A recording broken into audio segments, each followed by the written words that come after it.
Alhamdulillah. Donc, Inch'Allah, on continue sur la présentation de cette saison dont on fait le résumé aujourd'hui, Inch'Allah, avec Haj Ndiogo Mbodj, Inch'Allah Ta'ala. Bismillah Ndiogo, tu peux continuer.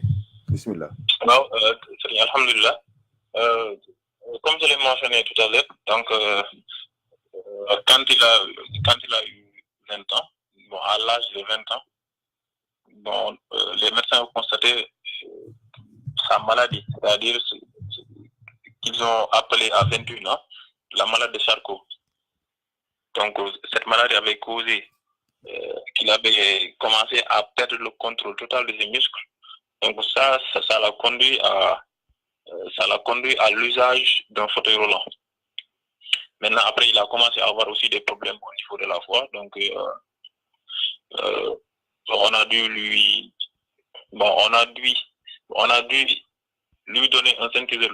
Bon, lui faire. Je pense qu'on l'a mis. Allô? Oui, un synthétiseur vocal, non?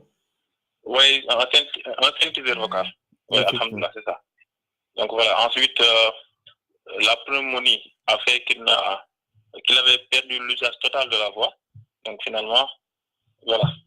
Finalement, il a eu, bon, grâce à l'intelligence artificielle, il avait un tableau de bord sur lequel il écrivait. Et il y avait des gens aussi qui étaient à côté et qui pouvaient faire la traduction de ce qu'il voulait dire réellement. Donc maintenant, c'est grâce à ça qu'il faisait ses théories et tout ce qui tournait autour de ses recherches. Voilà, je pense que si je n'ai rien oublié dans sa présentation, c'est bon. Masha'Allah, c'est parfait. Donc, avec cette présentation, on connaît mieux l'astrophysicien Stephen Hawking, qui est né à Oxford, en Angleterre, et qui est né dans une famille scientifique, dans une atmosphère scientifique, un père médecin, une mère philosophe, et on sait la relation qui est entre la philosophie et la science, donc c'est très proche. Alhamdulillah, et la formation qu'il a reçue, et sa spécialisation aussi dans le domaine de la physique, et surtout de l'astrophysique, masha'Allah, et tout ce qu'il a eu comme problème de santé à l'âge de 20 ans, la maladie de Charcot.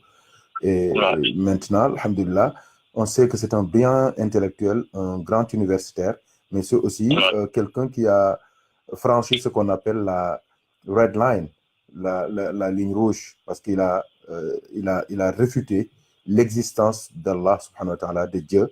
Et donc on voudrait mieux savoir sur quel paradigme, sur quel postulat, sur quelle hypothèse, sur quels arguments même se base Hawking pour essayer, c'est le terme, pour essayer de prouver la non-existence de Dieu. Donc, on voudrait mieux savoir quelles sont les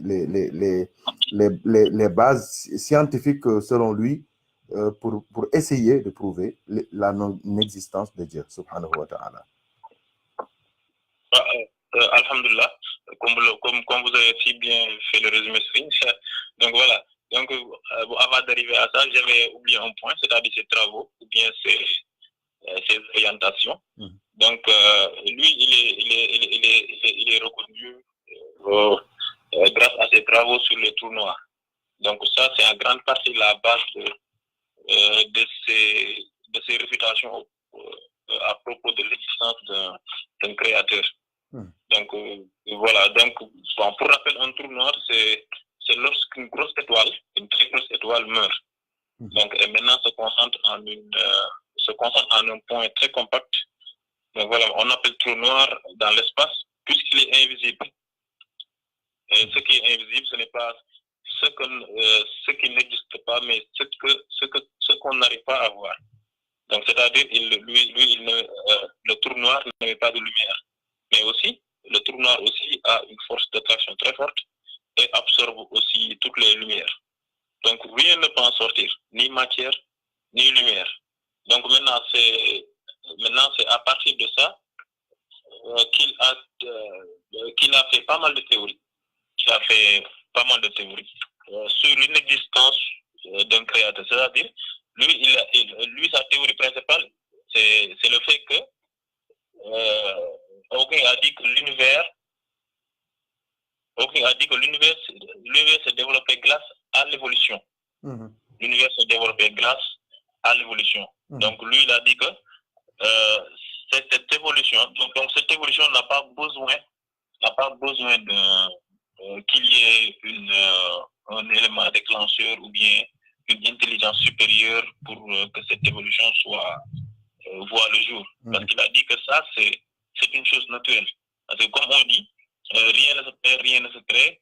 Comme dit les scientifiques, rien ne se perd, rien ne se crée, tout se transforme. Donc il a dit que ce qui s'est passé pour que le Big Bang ait lieu, donc c'est comme les matières, les éléments, comme l'avait si bien mentionné John Racine, voilà, les protons, les électrons, c'est-à-dire les petites particules subatomiques.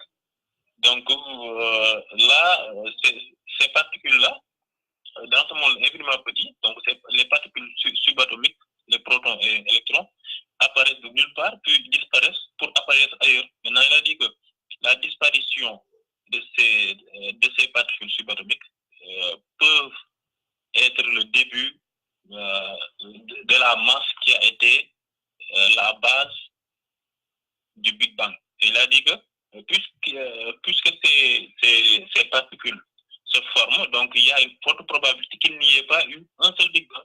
Parce que comme les particules se forment et aussi sont parfois à l'origine d'un Big Bang, il a dit, il est fort probable aussi qu'il y ait aussi d'autres Big Bang. Donc ça peut donner aussi l'origine, ça peut donner aussi la naissance des univers parallèles, ou bien ce qu'on appelle la naissance des multivers, c'est-à-dire nous, notre univers qu'on a là, il y a aussi d'autres univers qui sont parallèles et qui sont que nous aussi, que sûrement nous connaissons. Et qu'aussi, sûrement là-bas aussi, il y a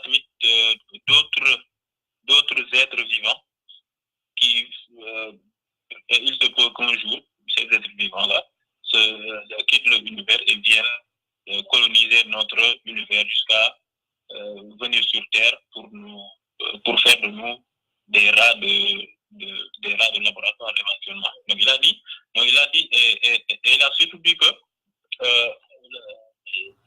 lui, son problème, surtout, c'est le problème de temps. Parce qu'il a dit, avant le Big Bang aussi, quand il y avait ces particules avaient une origine. Mais pendant ce temps, il n'y avait pas le temps. Dans cette période, il n'y avait pas le temps. Et maintenant, il a dit que il a dit où était le créateur pendant ce moment-là où il n'y avait pas le temps. Ce moment de vacances. Ce moment de vacances-là. Oui, ce moment de vacances. Ouais. Ça, c'est le terme. Ce moment de vacances. Parce qu'il y a pas de loi ou bien il n'y a pas de support.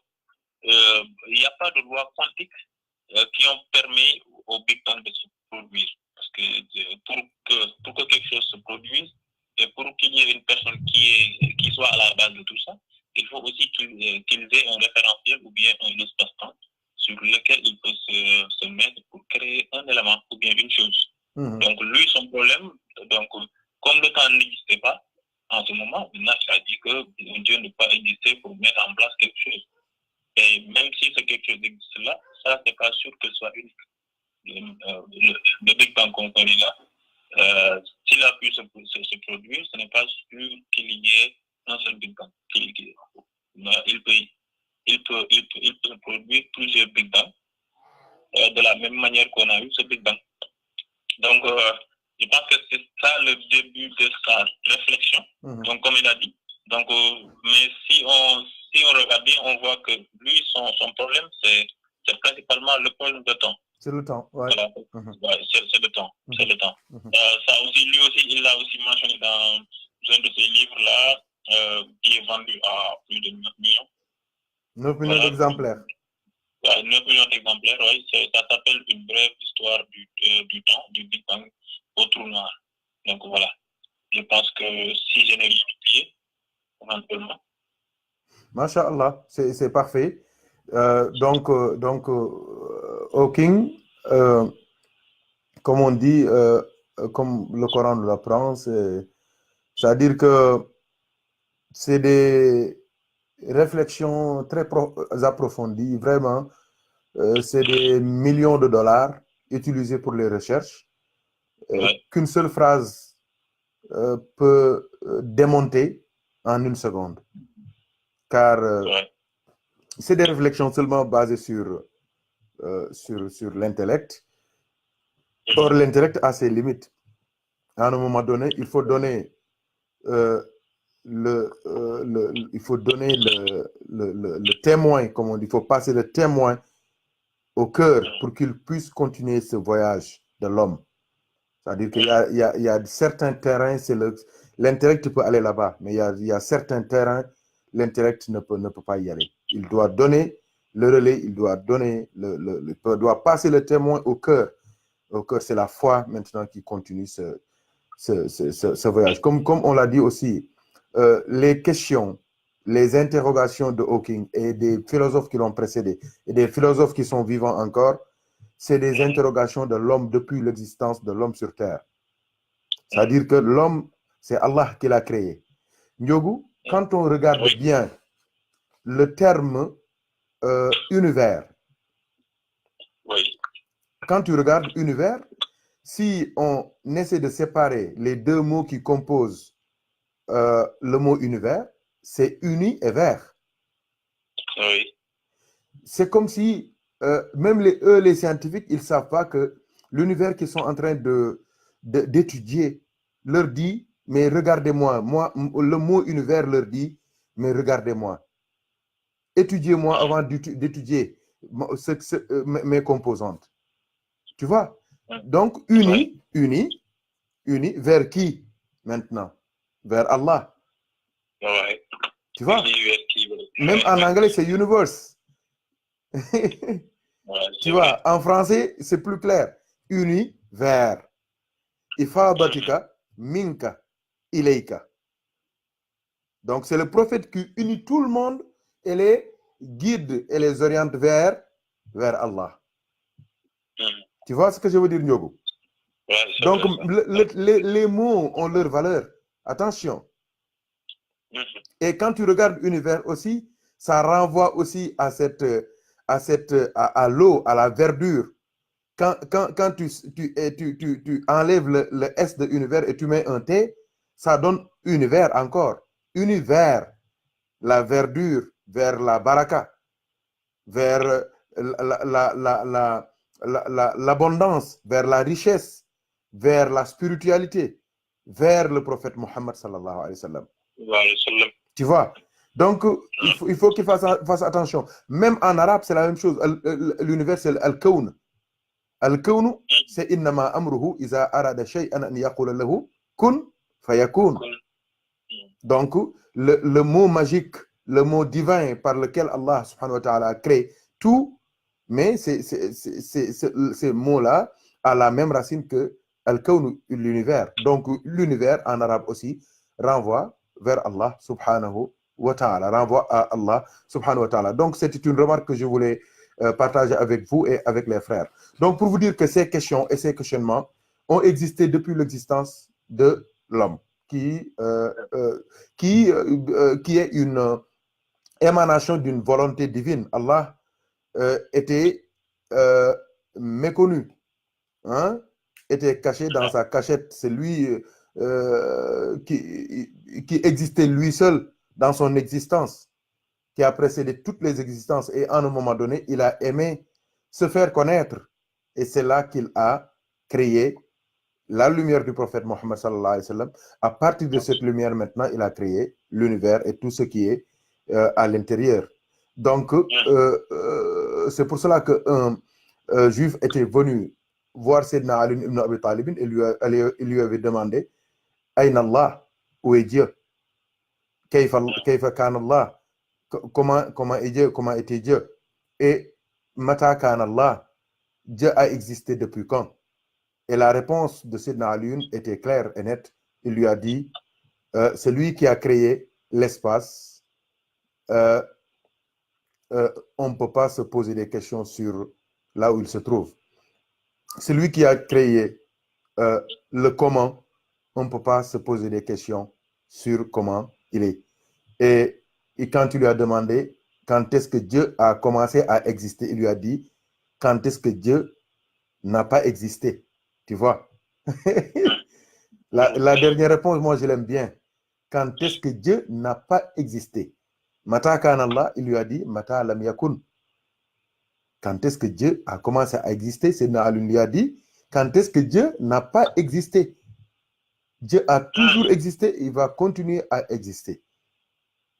Ah, donc, comme tu as dit, tout le problème de Hawking, c'est par rapport au temps. Et le temps, il ne sait pas que même le prophète sallallahu alayhi wa sallam a dit La tasubbu dahra fa inna Allah huwa dahr. N'insultez pas, n'injuriez pas le temps. Parce que Allah, c'est le temps. Allah, c'est le temps. Il y a des explications même plus profondes. Ce n'est pas l'objet de notre rencontre. Mais Allah, c'est le temps. Tout ce qui se passe dans le temps et dans l'espace ne peuvent émaner que du Créateur du temps et de l'espace qui est Allah subhanahu wa ta'ala. Donc, alhamdulillah rabbil alamin, nous sommes très contents de cette intervention. Et je crois que, Ndiogu, il y a aussi des réflexions qu'on avait menées ensemble avec Haj Racine, avec le frère Cheikh Tidiane des États-Unis, avec le frère Massamba Gueye d'Autriche, les frères du Sénégal, les frères de Londres, machallah. Donc, si tu peux venir, tu peux en venir pour nous expliquer un peu les réflexions qu'on a eues à partir du Coran et de la Sunna pour réfuter ces thèses de Stephen Hawking et toutes les idées qui ont émaillé et accompagné cette réflexion-là. Inch'Allah. Bismillah, Hajj Ndiogu. Alhamdulillah, comme vous l'avez si bien mentionné, et aussi surtout la composition du monde univers que moi-même je ne voyais pas. Voilà, c'est très subtil. Donc ça montre que les réponses sont trop près pour être vues. Effectivement. La proximité. Oui, la proximité est un paravent. Donc voilà, ça c'est en analysant juste un mot, on peut connaître beaucoup de choses. Donc voilà, ça aussi ça montre aussi la subtilité des questionnements aussi et aussi la subtilité des réponses qu'on a à notre portée, mais dont nous ne sommes pas trop conscients de leur accessibilité. Donc là, ça montre que voilà, c'est pas la peine de chercher loin. Ah oui, donc, voilà. Tout est proche. Ouais, mais Ndiogu, Allah, il dit wa nahnu aqrabu ilayhi min hablil warid. Hein? Nous sommes plus proches de vous que votre veine jugulaire. Donc, il est tout proche. Allah a dit au prophète Mohammed sallallahu alayhi wa sallam wa iza sa'alaka ibadi anni fa inni qaribun. Si mes serviteurs te demandent, te posent des questions à mon propos, dis-leur que je suis très proche. Fa inni qarib, je suis très proche.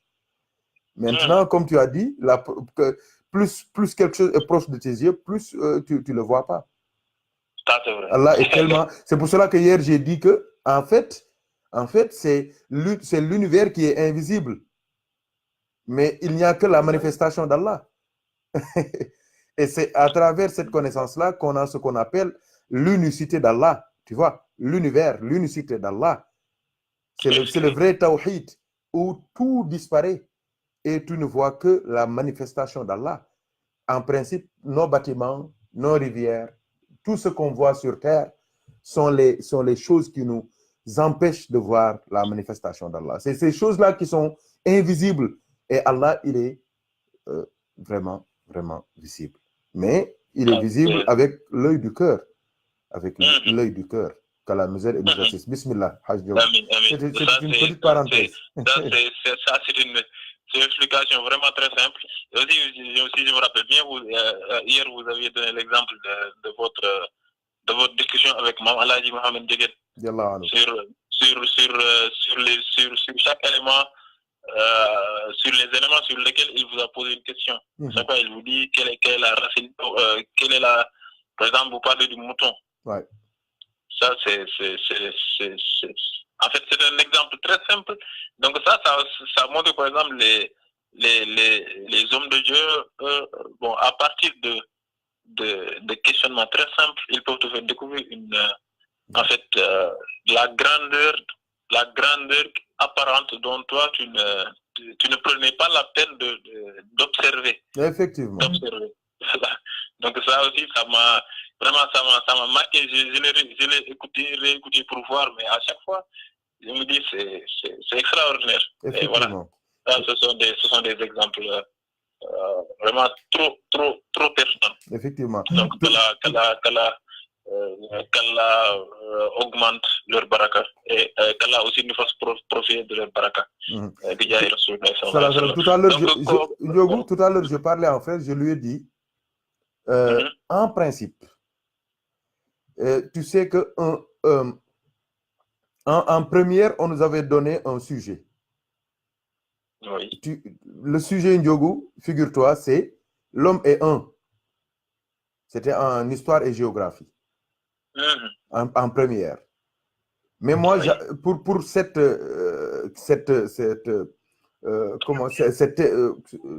sujet-là, j'en avais produit 2 pages remplies. 2 pages remplies. Et souvent aussi, on nous donne un texte très long, on nous dit de résumer ça. De résumer, oui. Tu vois, vous les mathématiciens, une seule phrase peut constituer une réponse de 2 ou 3 pages. Un seul sujet d'une seule phrase peut constituer 3 pages de réponse, ou bien même une thèse de doctorat peut-être. Ouais, pour 1000 pages. Ouais. Donc, je dis aux frères que, en principe, le Coran, c'est un condensé. C'est comme un petit sujet de mathématiques ou bien de sciences physiques que tu dois faire sur une dizaine de pages. Donc, comme le Coran, c'est un condensé. C'est ce qu'on appelle, ce que les awliya appellent le qabd. Hein? C'est une compression. C'est une compression. Donc, les informaticiens savent de quoi je parle. Donc, le Coran est une compression. Donc, c'est à nous, Ummah du prophète Mohammed sallallahu alayhi wa sallam, de décompresser ce Coran-là pour pouvoir l'expliquer scientifiquement, sociologiquement, juridiquement et avec toutes les sciences mondaines qu'on connaît. Vous voyez ce que je veux dire? Donc, et ce travail-là, c'est ce que les awliya appellent le bast. Hein? C'est la dilatation. C'est une explication. Ça montre l'élasticité des enseignements d'Allah et du prophète Mohammed sallallahu alayhi wa sallam. Donc, une petite... Tu peux voir un wali qui parle beaucoup.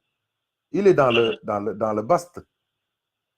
Et tu peux voir un wali qui te parle, tu lui poses une question d'1 heure de temps, il te répond par un mot, un seul mot. C'est la même chose. Donc, soit on étale, soit on résume. Donc, on est toujours dans ces 2 hals-là, dans le jalal et le jamal, dans le qabd et le bast. Bismillah. Donc, tu peux continuer en attendant de donner le temps au frère Moudou Massina de se préparer pour lui aussi faire son intervention, Inch'Allah Ta'ala. J'aimerais juste que vous reveniez sur la théorie du multivers. Parce que j'ai vu que Stephen Hawking en a beaucoup insisté surtout vers la fin de sa vie.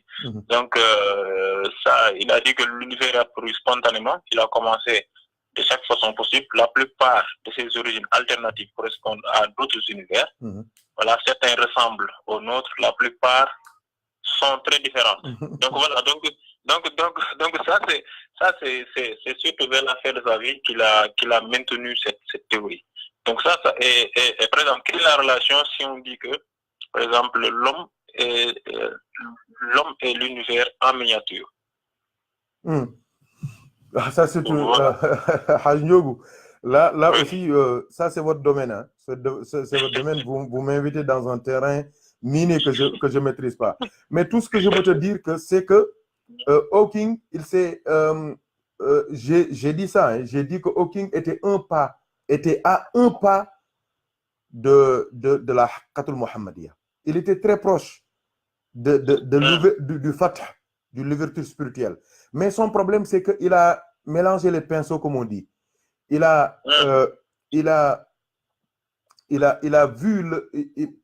mélangé, il a confondu, c'est le terme que je cherchais, le fath et le fatq.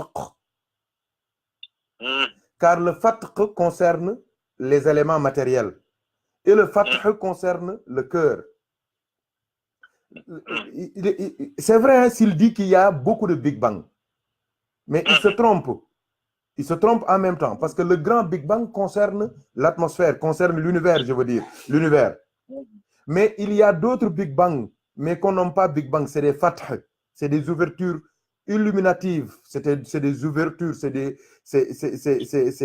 c'est une dilatation du cœur, c'est une ouverture de l'esprit pour pouvoir recevoir la lumière d'Allah, les connaissances d'Allah, subhanahu wa ta'ala. Vous voyez ce que je veux dire?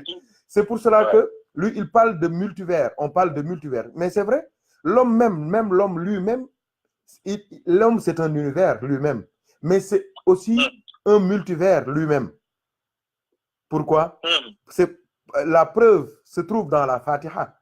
La preuve se trouve dans la sourate al-Fatiha, quand on dit Iyyaka na'budu wa iyyaka nasta'in, ihdina as-sirata al-mustaqim. En principe, qu'est-ce qu'on devait dire? Iyyaka a'budu. C'est toi seul que j'adore. C'est toi seul que j'implore. Guide-moi sur le droit chemin. C'est ça qu'on devait dire. Ihdini as-sirata al-mustaqim. Iyyaka a'budu wa iyyaka asta'in. Mais quand on prie, le prophète sallallahu alayhi wa sallam nous apprend que nous ne sommes pas seuls. Nous sommes des univers, nous sommes des multivers. En nous, il y a le grand monde. Et le monde qui nous entoure, en réalité, c'est le petit monde. C'est le petit monde. L'homme, c'est le grand monde. Mais Allah aime l'homme, Allah respecte l'homme, Allah a manifesté son amour, surtout l'amour qu'il a pour le prophète Mohammed sallallahu alayhi wa sallam. C'est pour cela qu'il a créé l'homme à l'image de l'existence même, à l'image du monde. Tout ce que tu vois dans le monde, dans l'univers, tout se retrouve chez l'homme. Ça, peut-être on aura l'occasion de pouvoir de l'expliquer et de l'expliciter encore. Mais regardez, Iyyaka na'budu wa iyyaka nasta'in, c'est toi seul que nous adorons. Or, on devait dire, c'est toi seul que j'adore. Ce nous, ce nahnu, ce noun du pluriel montre que en réalité, nous ne sommes pas seuls. Et, masha'Allah, nous sommes un univers, mais nous sommes des multivers. Et le cœur est un univers, le corps est un univers, les yeux, c'est un univers, les oreilles, c'est un univers, le ruh, c'est un univers, le qalb, c'est un univers, le ventre, c'est un univers. Tout, mais la preuve la plus tangible va à l'hôpital. Tu vas trouver chaque membre du corps a une spécialisation et on passe au moins 8 ans à l'apprendre. Et ça montre que le monde, l'homme est un univers. Bismillah, Haj Ndiogu. Alhamdulillah, c'est ça, donc ça montre que lui, il était tout prêt. Il était tout prêt. Tout prêt. Donc lui, il avait besoin juste d'une personne qui l'oriente ou bien d'une personne qui l'initie jusqu'à ce qu'il puisse découvrir, jusqu'à ce qu'il puisse voir que le temps qu'il a perdu en faisant des recherches, donc il pouvait avoir des réponses en 2 temps, 3 mouvements, rapidement. Et gratuitement, c'est ça, effectivement. Et gratuitement, donc ça montre aussi l'importance d'un guide éclairé qui peut t'expliquer les choses que tu vois si loin, et aussi qu'il ait les capacités de te raccourcir pour que toi tu puisses voir que c'est en réalité tout près. Effectivement, Haj Ndiogu. Alhamdulillah, alhamdulillah. En tout cas, c'est vraiment ça m'a c'est quelque chose qui m'a beaucoup attiré, surtout en faisant des recherches sur lui, l'existence des multivers. Voilà, donc voilà, ça aussi c'est. Et comme vous en avez parlé avec Thierno Omar la dernière fois, donc voilà, c'est très important aussi que les personnes qui parlent français, voilà, puissent au moins avoir un début de réponse par rapport à ça. En attendant les autres saisons qui vont suivre, Inch'Allah. Inch'Allah ta'ala. Bon, j'espère que je pense qu'on a fait le tour. Bon, à part les interventions très pertinente de Thierno Racine. C'est ça qui reste, oui. Du frère des États-Unis, vraiment.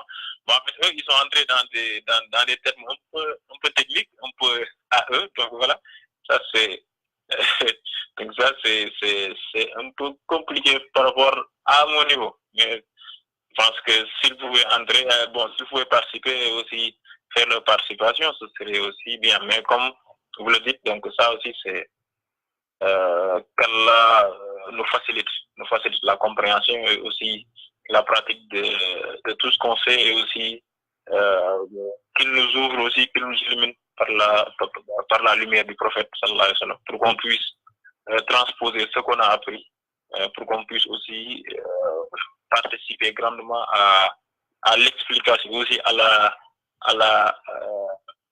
faire partie de ceux qui vont prouver encore et encore à partir des outils mathématiques, des outils physiques, des outils scientifiques, à ce qui va conforter les croyants dans leur foi. Donc ça aussi c'est une chose très importante. Voilà.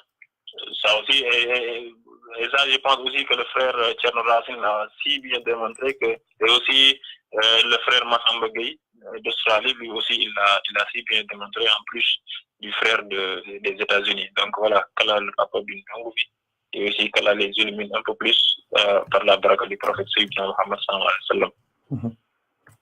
Diogo, je sais pas si tu as retenu l'intervention du frère Sambatal Sen. Sambatal Sen. Oui, hier. C'était une intervention écrite. C'était un commentaire. Quand il a essayé d'expliquer, il a dit que c'est pas nécessaire de nous fatiguer pour Hawking.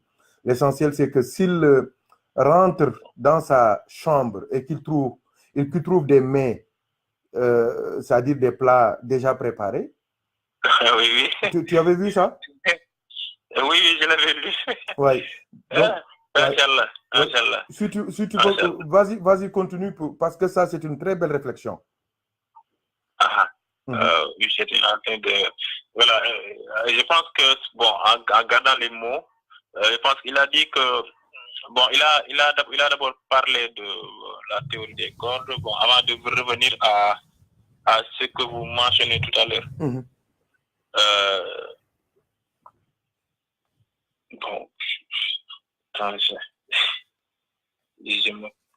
Oui, j'avais même dit à Racine de nous renvoyer ça. C'est-à-dire que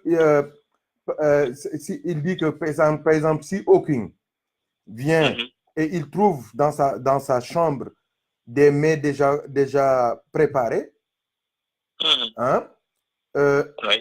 donc il peut pas dire et soutenir. Voilà, elle est là. Bismillah. Il a dit, Sambatal, il a dit, si Stephen Hawking rentrait et trouvait chez lui un mets bien garni sur sa table à manger, il se posera sans nul doute la question à savoir qui a préparé le plat. C'est ça. S'il parvient à prouver que le plat en question est l'œuvre des lois physiques, sans une intervention humaine à la source, il pourra probablement soutenir sa thèse en refutant que l'univers n'est pas l'œuvre d'Allah à l'image de la bonne nourriture trouvée sur sa table. C'est ça, effectivement. C'est une très belle réflexion. C'est simple, mais c'est un coup de massue sur la tête des scientifiques, ça. Et lui, il est de la famille, c'est un ingénieur. Il s'y connaît. C'est ça. Lui, il est... En tout cas, c'est très explicite et c'est très clair. Masha'Allah. Masha'Allah. Donc, je voudrais aussi, avant de donner la parole au frère Modou Massina, Thierno Racine a donné une très belle réflexion aussi, un très bon conseil aux frères, surtout les scientifiques, pour ne pas tomber dans le piège de la scientificité, de la rigueur scientifique,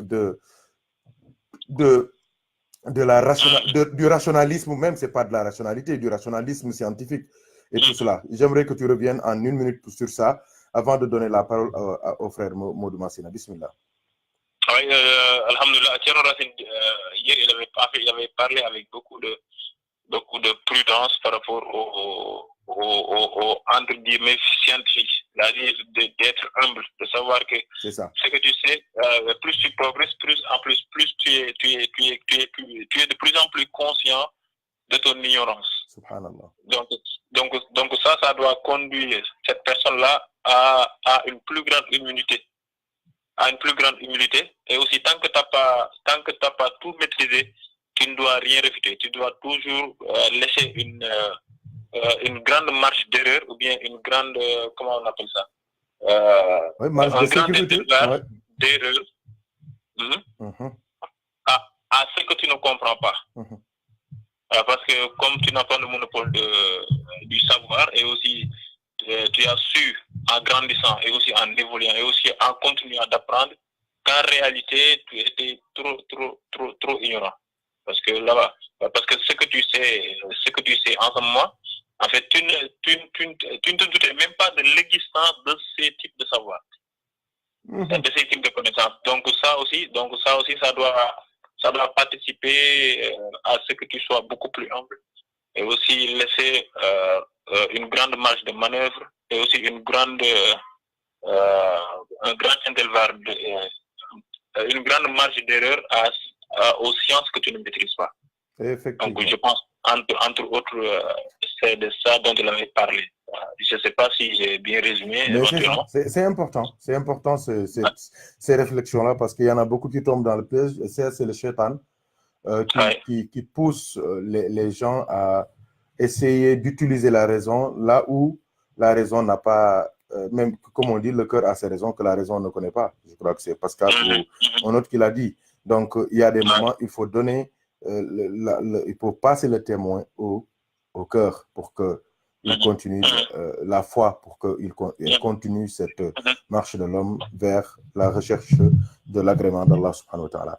Donc, Haj Ndiogou, c'était un honneur. Bon, avant de conclure, moi je pense que le problème majeur de ce qui se passe dans la Oumma, avec les problèmes, tout ça, je pense que tout est dans le cœur. Donc je pense que si les personnes, la plupart des personnes qui disent que ça n'existe pas, tout ce qu'ils ne peuvent pas vérifier, n'existe pas. Donc voilà. Donc je pense que s'ils avaient franchi le pas d'être dans la troisième dimension de l'islam, je pense qu'il y aurait beaucoup moins de dureté par rapport à certains fatwas ou à certaines positions par rapport à ce qui se passe.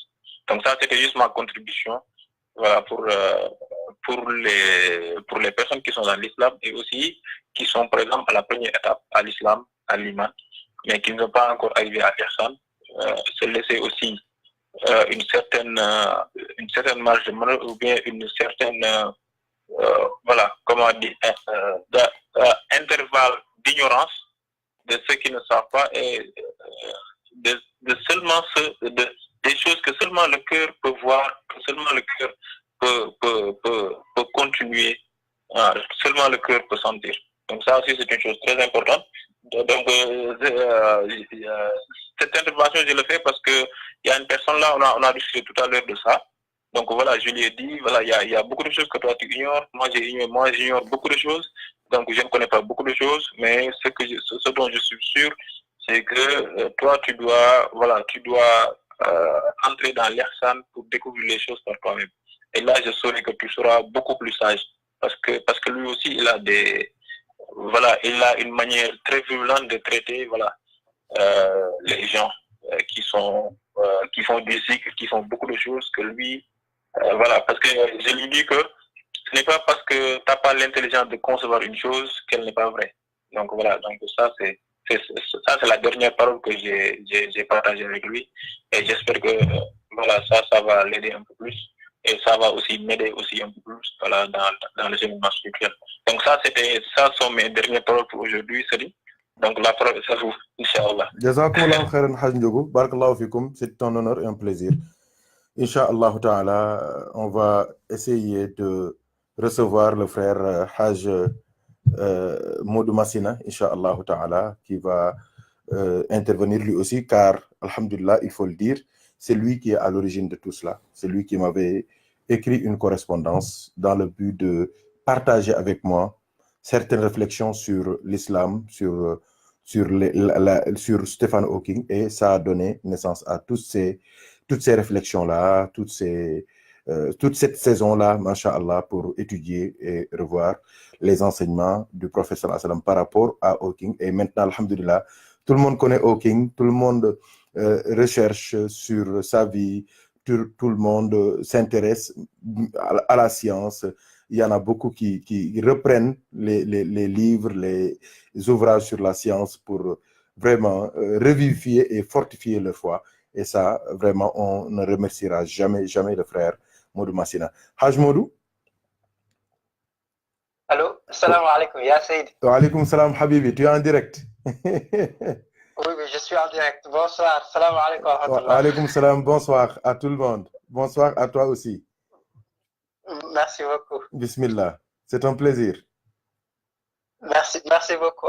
Salam alaikum, Ya Saïd. Et j'en profite aussi pour saluer tous les frères qui sont actuellement en direct et pour aussi manifester tout mon plaisir, en tout cas que j'ai eu, Masha'Allah, alhamdulillah, d'assister à ces séances de cours. Vraiment, on a eu droit à des cours magistraux, je dirais. Masha'Allah, les interventions ont été très, très pertinentes et vous avez joué un rôle de modérateur extrêmement extraordinaire, avec des relances sur les différents points qui ont été évoqués de façon pertinente et pédagogique.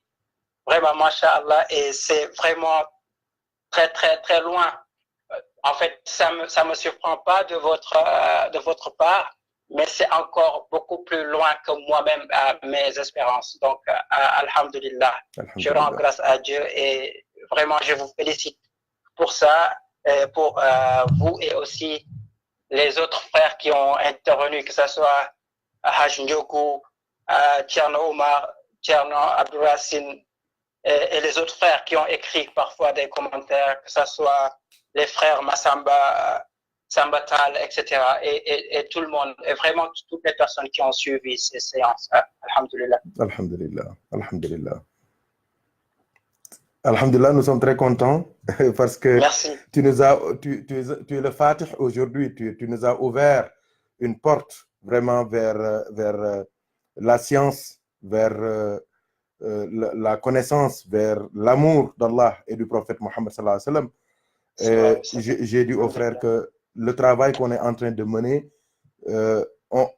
certes, on est conscient de l'importance, mais les fruits, Inch'Allah, ça va venir avec le temps, car tôt ou tard, Hawking refera surface et ces idées vont revenir, et il faut qu'on soit aux avant-gardes, qu'on soit prêt à donner des réponses à nos enfants pour qu'ils puissent aussi, et nos frères et nos nièces aussi, nos neveux, pour qu'ils puissent aussi s'adosser sur le Coran et sur la Sunna pour faire face à des réflexions de ce genre-là. Donc, je voudrais aussi que tu nous dises un peu que ta relation avec la science, et en plus, qu'est-ce qui t'a poussé à lire Hawking, et qu'est-ce qui a été le déclic par rapport à ces réflexions qui sont scientifiquement acceptables, mais quand tu as la foi, la lumière d'Allah, tu sais qu'il y a beaucoup d'erreurs sur son cheminement et sa méthodologie. Bismillah. Merci beaucoup, Ya Saïdi. Alors, pour répondre à la première question, ma relation avec la science, je pense qu'elle est liée à vous, que ce soit votre noble personne et tous nos chers et ulama du Sénégal, Masha'Allah, qui est un pays de science et où on a eu la chance de voir depuis l'enfance et de côtoyer des hommes de Dieu, des hommes de science. Et voilà, et tout ça nous inspire tout simplement à essayer, tant soit peu modestement, bien sûr avec beaucoup de maladresse et d'ignorance, mais d'essayer d'aller toujours un peu plus loin. Que ce soit à travers la mer de la science, ce que j'appelle la mer de la science, mer comme l'océan, mais aussi mer comme mer, que ce soit, je fais allusion au noble Coran, et que ce soit les autres sciences aussi qui en découlent, que ce soit les sciences du fiqh ou bien qui sont liées à à la tradition prophétique, sallallahu alayhi wa sallam. Sallallahu alayhi wa sallam. Et donc voilà, je pense que donc mon ambition pour la science est vraiment liée à vous, le fait de vous voir être des enseignants de science et vraiment dépenser beaucoup d'énergie, de volonté et de sincérité à transmettre la science à ceux qui ne l'ont pas forcément reçue. Et donc, voilà, ça, c'est ma réponse. Donc, vraiment, mon ambition et ma relation avec la science, c'est vous, tout simplement. Je veux dire, des gens comme vous et d'autres comme Cheikh Amadou Moustapha Mboup et d'autres que j'ai rencontrés ou bien que j'ai connus dans ma ville natale qui est Tiaouen, Inch'Allah. Ça, c'est le premier point. Et donc, pour les raisons qui m'ont poussé à rédiger ce texte, ça, c'est vraiment lié encore à vous, d'une certaine manière, parce que j'ai vu comment vous abordiez les questions, quelle que soit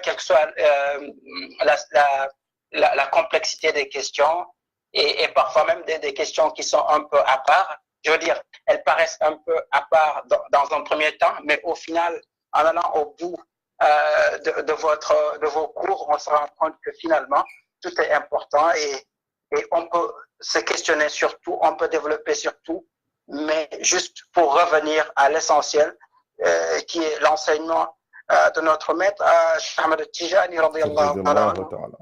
du prophète Mohammed, sallallahu alayhi wa sallam, et d'Allah subhanahu wa ta'ala. Donc, tout revient vraiment à ce triptyque-là. Et donc, c'est pour ça, c'est ce qui m'a poussé à vous adresser cette lettre particulièrement. Et l'autre motivation est liée à votre réponse que vous avez déjà développée aujourd'hui, c'est que je pense que c'est un enjeu.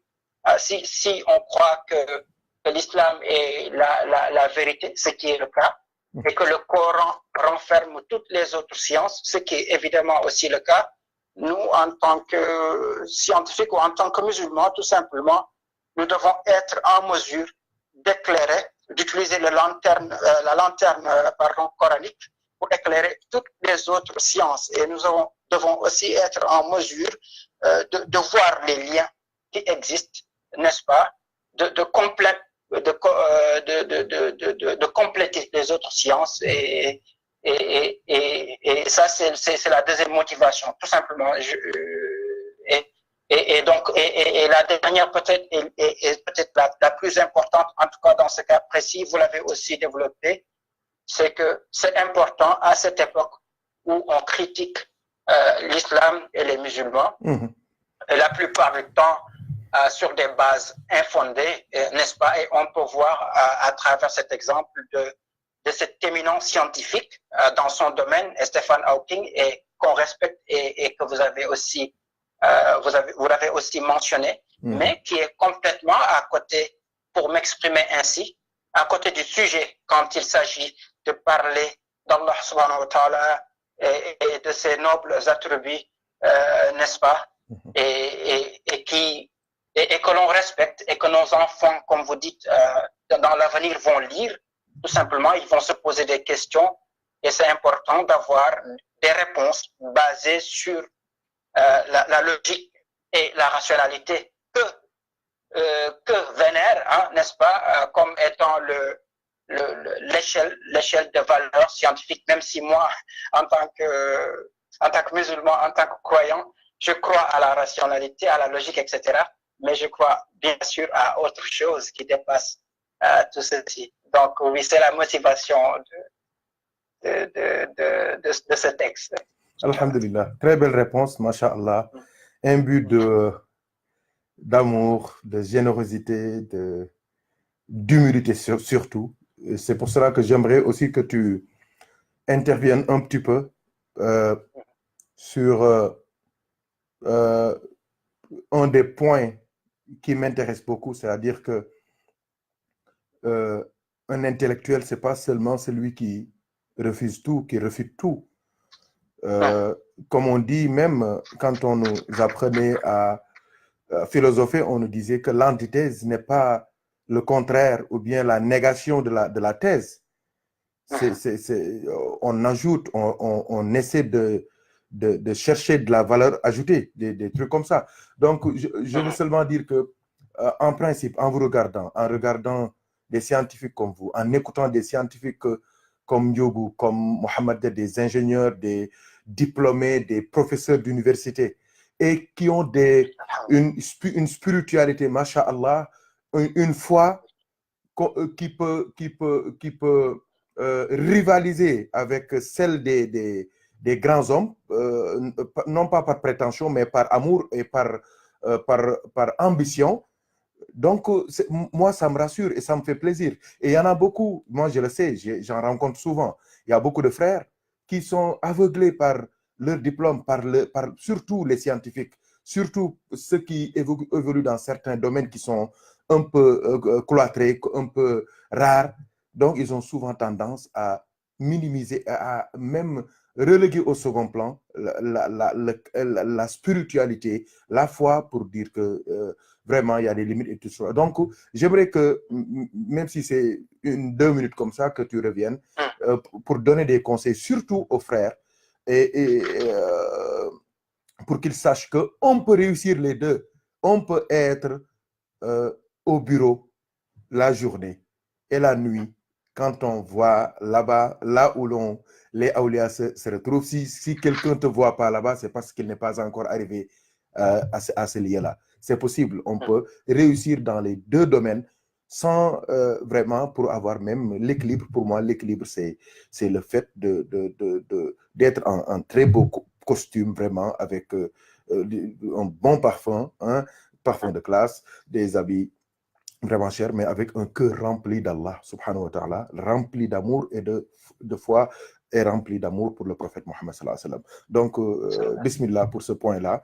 Avant, Inch'Allah, que tu termines en anglais, comme le texte a été écrit en anglais, et il y a des frères aussi qui sont d'expression anglaise qui nous suivent. Il y a le frère aussi, Cheikh Amala, qui travaille dans le domaine des langues, des traductions, du marketing, du développement personnel aussi, qui nous a fait plaisir. Il est de Tahikaou de Thiès. C'est lui qui a eu à lire le texte, masha'Allah. Masha'Allah, une belle lecture, masha'Allah. C'est Cheikh Amala, il est notre frère, c'est un ami vraiment, masha'Allah. Donc, tes réflexions par rapport à cela, et Inch'Allah, après, on termine par l'anglais, Inch'Allah. Bismillah. Inch'Allah. Merci beaucoup, Yassid. Alors, j'en profite déjà pour dire Amin sur tous ces beaux témoignages que vous avez fait à notre humble personne et aux autres aussi. Je prends ça comme une doua venant de votre part, Inch'Allah. Qu'Allah nous accorde en fait tout cela, Inch'Allah. Yassid Muhammad sallallahu alayhi wa sallam. Alors, sur l'autre point, sur mon conseil. Alors, je n'ai pas la prétention de donner un conseil parce que vous êtes ici, mais je vais quand même dire une chose que je trouve fondamentale et j'aime bien, en fait, j'aime bien ce premier verset finalement du Coran qui dit Iqra bismi rabbik. Je pense que voilà, et lis au nom de ton Seigneur ou apprends au nom de ton Seigneur. Je pense que Iqra tout simplement ne suffirait pas. Et quand on ajoute Bismi Rabbik, ça veut tout dire. Donc, si on espère à travers sa science, ou en fait, quelle que soit sa quantité d'ailleurs, qu'elle soit peu ou nombreuse, acquérir la science, quelle qu'elle soit, au nom du Seigneur, subhanahu wa ta'ala, avec l'humilité et la bonne intention, la sincérité, Inch'Allah, on finit, grâce à Dieu, peut-être à arriver à sa porte, Inch'Allah. Je veux dire, ça c'est valable à la fois pour les sciences de l'islam, mais aussi pour celles qui ont trait aux sciences profanes, comme on dit. Comme par exemple, vous l'avez développé tantôt dans votre discussion et dans ce processus de réfutation de Stephen Hawking. On se rend compte qu'il était à 2 doigts, et vous l'avez mentionné plusieurs fois, n'est-ce pas, à 2 doigts de toucher à une vérité finalement immuable qui est l'existence bel et bien d'Allah subhanahu wa ta'ala. Et peut-être, pour ne pas être long, mais juste pour illustrer cela, quand il finalement, qu'il arrive en fait à cette fameuse conclusion, les lois de la nature nous disent que non seulement l'univers aurait pu exister sans aucune forme d'énergie, mais aussi qu'il est possible que rien n'a causé le Big Bang. Absolument rien, je veux dire, rien du tout. Et il a parfaitement raison de ce point de vue. Rien comme étant tout ce qui serait cause matérielle ou qui serait lié au temps, etc. Rien à part, bien sûr, Allah subhanahu wa ta'ala. Donc, il avait presque touché du doigt la chose, comme vous dites. Mais voilà, et peut-être comme le frère Tcherna Abdourassine l'a rappelé avec beaucoup de pédagogie aussi hier soir, où il a vraiment remis tout ça dans le contexte, où il a présenté les courants de pensée, etc. Je pense qu'à un moment donné, peut-être qu'il a manqué d'humilité ou bien de bonnes intentions, tout simplement. Et Allah alam, je ne suis pas là pour juger. Donc oui, ça ce serait mon seul conseil, c'est Inch'Allah qu'Allah nous accorde la sincérité dans la quête de la science, quelle qu'elle soit peu ou nombreuse, mais qu'on soit sincère et qu'on le fasse au nom d'Allah subhanahu wa ta'ala, quelle que soit la science. Donc et dans ce cas, on peut avoir espoir de toucher la baraka, Inch'Allah, qui est attribuée aux hommes de science. Autrement, ça ne sert à rien du tout. Une science qui ne mène pas à Allah subhanahu wa ta'ala, Allah a aimé son prophète, sallallahu alayhi wa sallam, a aimé les awliya, a aimé les musulmans, a aimé les êtres humains tout simplement, et toute la créature, Inch'Allah, moi je pense qu'elle ne sert absolument à rien du tout. Donc c'est ça mon deuxième point. Masha'Allah. Masha'Allah, très belle réflexion. Et alhamdulillah, à un moment donné, c'est comme si j'écoutais le professeur Souleymane Bachir Diagne. Wallahi, c'est l'impression que j'avais, et c'est sincère. Et je crois qu'il y a beaucoup de frères qui l'entendaient dans ta voix, masha'Allah. Qu'Allah nous augmente en science et en amour pour lui et pour le prophète Mohammed sallallahu alayhi wa sallam. Comme Ndiogu le demande toujours, qu'Allah nous immerge dans la mer, dans l'océan de l'amour du prophète Mohammed sallallahu alayhi wa sallam, pour qu'on tire les joyaux qui se cachent à l'intérieur, Inch'Allah ta'ala. Donc, Inch'Allah, on va terminer en anglais parce que le texte a été écrit en anglais. La réponse, Inch'Allah, aussi, en principe, on devait la faire en anglais, mais c'est pour plus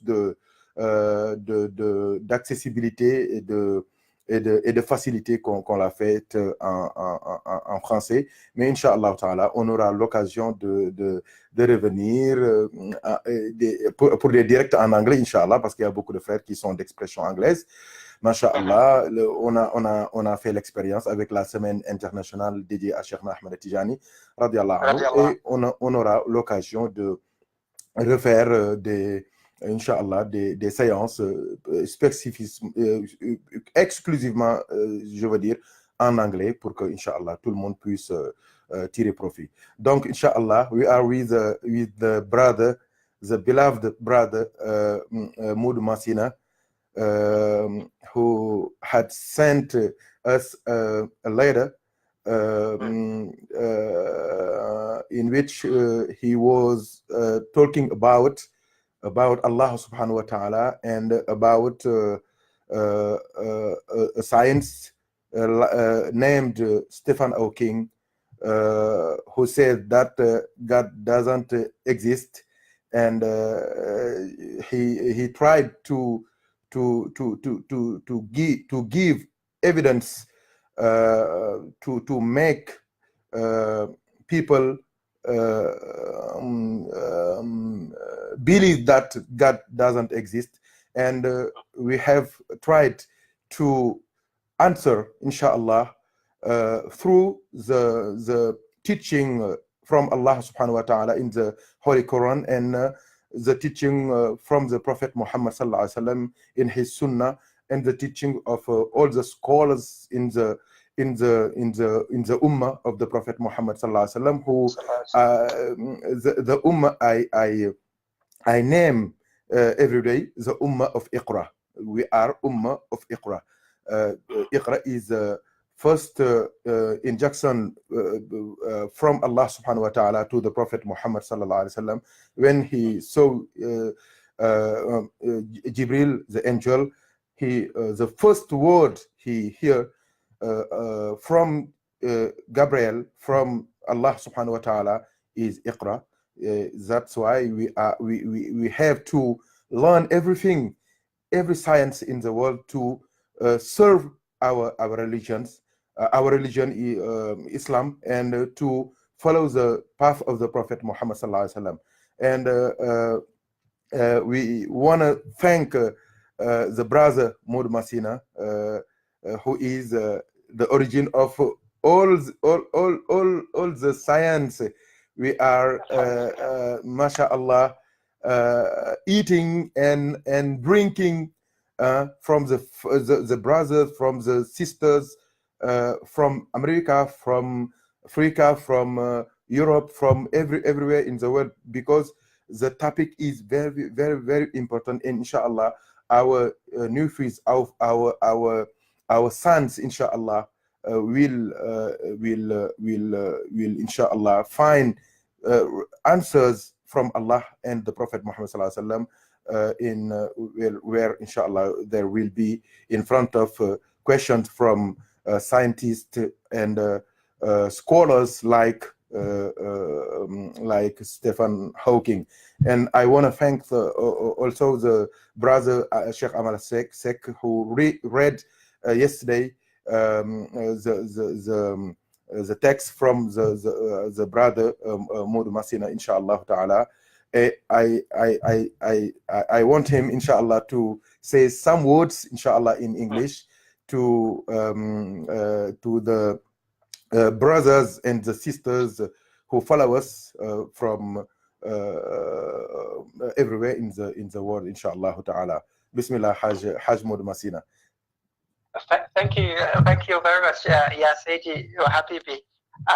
I mean, it's a really, privilege. I'm really humbled to have, this conversation with you about this very important topic, which is related to the so-called Aqidah, right? I mean, all those sciences that are related to the attribute, the noble attribute of Allah subhanahu wa ta'ala, and what we can believe in or not about him, and what the Prophet Muhammad and sallallahu alaihi wasallam and the ulamas have taught us about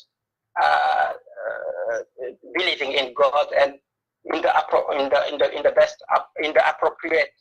most appropriate way.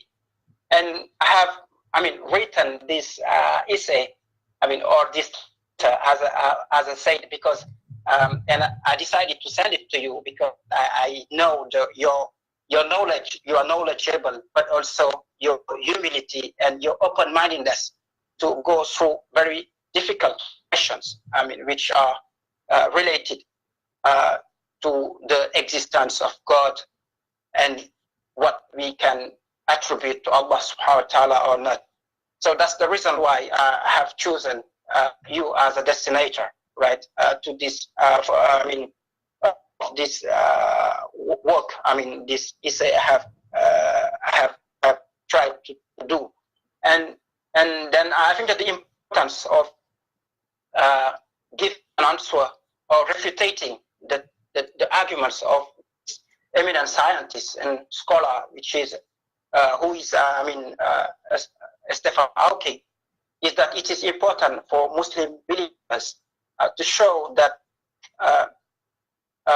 Al-Quran as what I used to say before, as the origin of science, as the sea of science, should be able to enlighten all the other sciences, right? Whether they are from scientific background or literature or history or whatever, history or all the other sciences. So given that Al-Quran is the truth, is the truth, we should be able to answer those people who question in a rational way or in a logical way they say or they think they do the existence of Allah subhanahu wa ta'ala. So that was the main motivation for writing, I mean, this text. And then the other one is just related to the future of the Muslim generations. I mean, toward our future child, our families, and so on, in order to show them that they belief is not weak, right? It can be proven from a rational point of view, even if I do not think that rationality or logic is the what they call the Graal of the sciences. I think that there are other forms of sciences that are above rationality and so on. Mm-hmm. So that was the main motivations. And I take the opportunity also to thank all, I mean, the brother Sheikh Amar Asek, who did, I mean, this wonderful reading yesterday, very sweet reading with, I mean, a well-sound English accent. And actually, I would not have been able to do that. I mean, as he did yesterday. So I was really happy to hear this text, I mean, read by him yesterday. And I also thank all the brothers who follow these, what I call these lectures, I mean, these great lectures given by you. I mean, whether it is related to this season, because we have many seasons, right? And but also the previous ones and the forthcoming ones, inshallah. Inshallah. And my last word is just to pray with you, for you, sorry. And I pray that Allah give you health. Amen. Bestow upon you all the blessings. Amen. And may Allah increase your love for our beloved Sheikh. Shaykhana Ahmad al-Tijani, radiallahu ta'ala. May Allah increase your love for our beloved master, our Prophet Muhammad sallallahu alaihi wasallam. And may Allah increase constantly your love and for the eternity, for the eternal life, your love for Allah subhanahu wa ta'ala and this ummah and yeah, that's my last point. And I make also the same du'as for all people who are listening or who will be reading, inshallah, and for all your family, inshallah. And I thank you very much. MashaAllah. And your advice to the brothers who are scientists and use often they don't give importance and their follow science, only science, and don't give a large part for spirituality in their life. What is your advice to them? Okay, thank you. And my only advice will be just to read the Quran. I mean, particularly this first verse of Quran, which says, "Iqra bismi rabbik," which I can try to translate as "read in the name of your master." I mean, Allah subhanahu wa ta'ala, in the name of God, right? Yes. And we acquire science just in the intention to please Allah subhanahu wa ta'ala. And if we have humility and we know that we are doing this as a kind of ibadah. I mean, we can expect to reach at least one piece. I mean, whether it is big or small, one piece of science and true science, one piece of truth, right?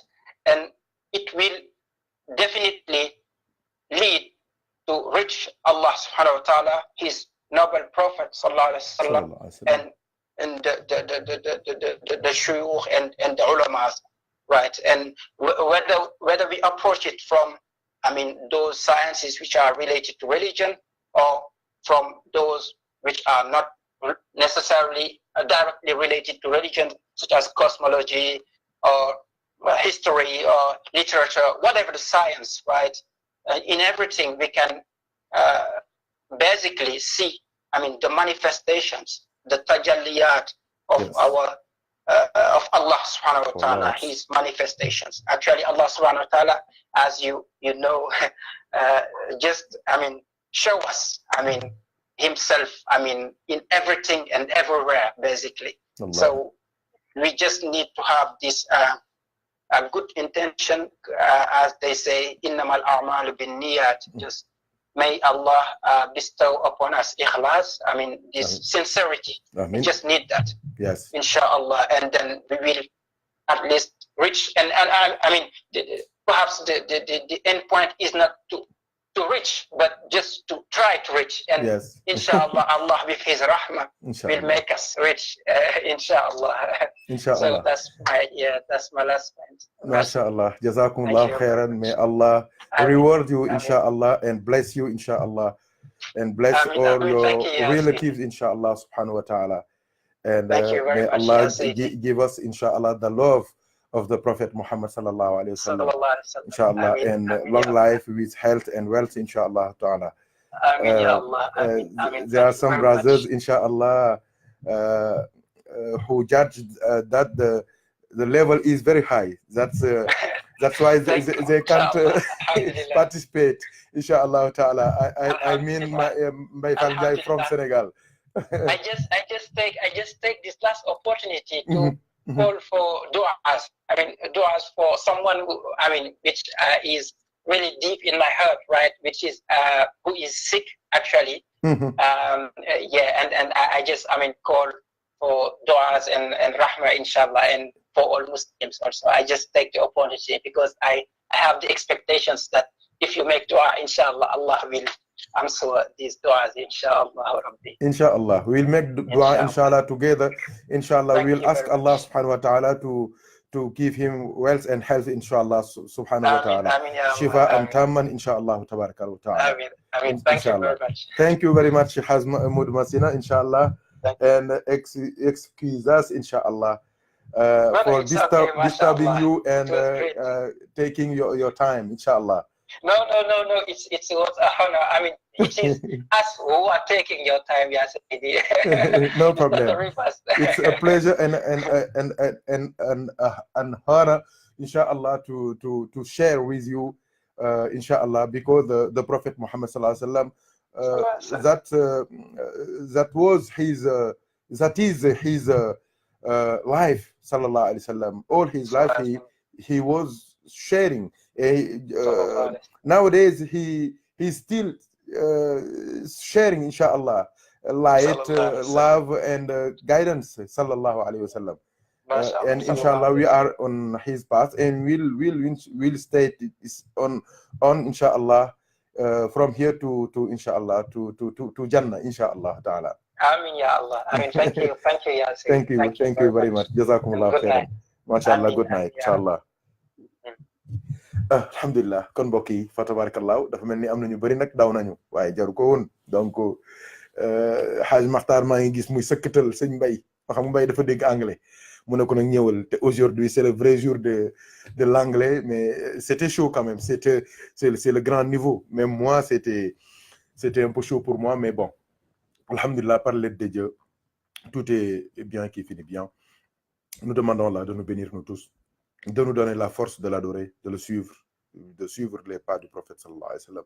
Donc inshallah ta'ala, à nous revoir très bientôt, inshallah, à travers les directs, pour encore explorer d'autres horizons, d'autres facettes de l'islam, de la spiritualité en général, de la science, inshallah ta'ala. Wa akhiru da'wana alhamdulillahi rabbil alamin. Wassalamu alaikum wa rahmatullahi wa barakatuhu. Alhamdulillah. Jaa ngeen jëf.